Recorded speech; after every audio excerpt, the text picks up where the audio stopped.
Ngayong gabi, nabalitaan ko, at maraming gabi na at maraming araw pa ang nakaraan, nabalitaan ko na may nagkakalat na ako daw ay segunda klase lamang.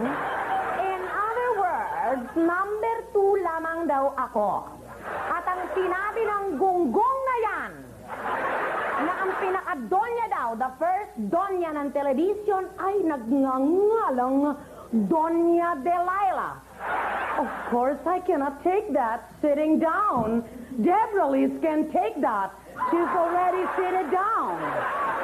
I cannot take that sitting down. That's why pinatawag ko ang Donya Delilah na yan para magtunggali na ang aming mga bilbil. At higit sa lahat, malaman ang buong madlang people kung sino talagang mas madatong sa aming dalawa. Ngayon, ay, nandito na pala siya. Donya Delilah! Magsasalita kayo ng konti? Magkano kayong lahat?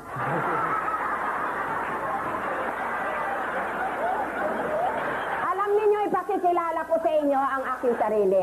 Nagtataka lang ako dito dahil itong programa na ito, personal lang to ha.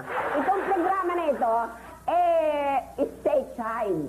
Samantalang nang imbita sila ng local.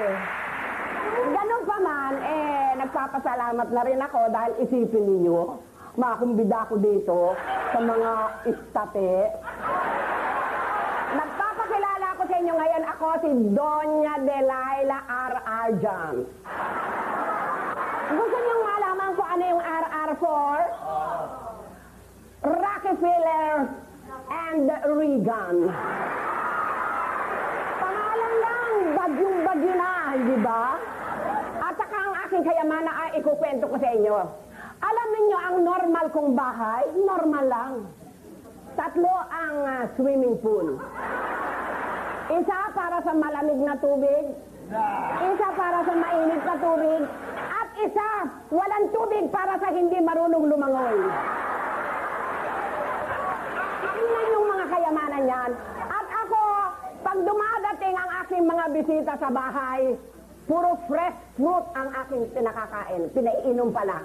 Bakit kanyo? Sapagkat ang aking backyard ay punong-puno ng mansanas, mga oranges, mga grapes. Kaya pag sinabi ko kay Matutina, handaan sila ng fresh grape juice. Antimano, pipita. Lahat araw-araw ganyan. At kung Pasko naman, ang aking Christmas tree ay punong-puno